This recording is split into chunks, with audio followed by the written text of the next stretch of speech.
সাতক্ষীরার তালা উপজেলার ইসলামকাঠি মোড়ে সাংবাদিক বহনকারী বিজিবির একটি এসি বাস নিয়ন্ত্রণ হারিয়ে খাদে পড়ে গেছে।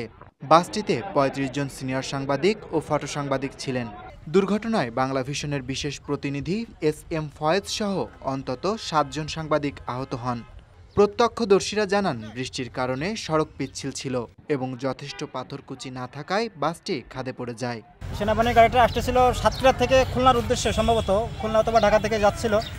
আর এদিক থেকে চুকনাগর থেকে একটা ট্রাক সাতক্ষীরার দিকে যাচ্ছিল। পথিমধ্যে যখন আসছে ট্রাকটা একটু বাঁক নেয়, তখন এই ট্রাকের পিছনটা সেনাবাহিনীর গাড়ির পিছনে ধাক্কা দেয়। ধাক্কা দেওয়ার কারণে সেনাবাহিনীর গাড়িটা নিয়ন্ত্রণ হয়ে এদিকে চলে আসে, ডান পাশে চলে আসে। এখন যে ড্রাইভার ছিলেন উনি খুব দক্ষতার সাথে গাড়িটা নিয়ন্ত্রণ করার চেষ্টা করছিলেন, কিন্তু গাছের সাথে আস্তে আস্তে যখন এদিকে চলে আসে, তখন উনি এই গাড়িটা এখানে আস্তে আস্তে শুয়ে দিয়েছে। মানে গাড়িটা নিয়ন্ত্রণ হয়ে নিজের থেকে শুয়ে পড়ছে আর কি। ড্রাইভার চেষ্টা করছিলেন, কিন্তু আসলে নিয়ন্ত্রণ হওয়ার কারণে উনি আর ঠেকাতে পারেন না। গণমাধ্যম কর্মীরা গতকাল স্বরাষ্ট্র উপদেষ্টা লেফটেন্যান্ট জেনারেল মোহাম্মদ জাহাঙ্গীর আলম চৌধুরীর উপস্থিতিতে সুন্দরবনের রায়মঙ্গল নদীতে বয়াসিং ভাসমান বিউপি উদ্বোধনের অনুষ্ঠান কাভার করতে সাতক্ষীরা যান। দুর্ঘটনায় আহতদের মধ্যে channel 24, NTV, Somoy TV, ATN Bangla, Jamuna TV সহ বিভিন্ন চ্যানেলের সাংবাদিকরাও রয়েছেন।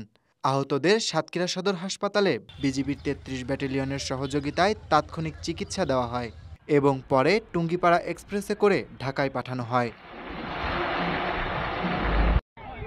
দুর্ঘটনার পর বিজিবি ক্যাম্পের সামনে অপেক্ষমান সাতক্ষীরার স্থানীয় সাংবাদিকদের আহতদের সঙ্গে দেখা করতে না দেওয়ায় ক্ষোভ প্রকাশ করেন তারা।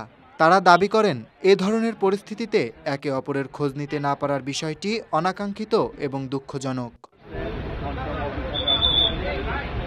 স্থানীয় লোকজন, পুলিশ এবং বিজিবি সদস্যদের তাৎক্ষণিক সহযোগিতায় দুর্ঘটনা কবলিত বাসটি উদ্ধার করা হয়। এ বিষয়ে সড়ক নিরাপত্তা ও রাস্তাঘাটের অবকাঠামো নিয়ে নতুন করে প্রশ্ন উঠেছে। সংশ্লিষ্ট কর্তৃপক্ষকে দ্রুত পদক্ষেপ নেওয়ার আহ্বান জানানো হয়েছে। ঢাকা এক্সপ্রেস।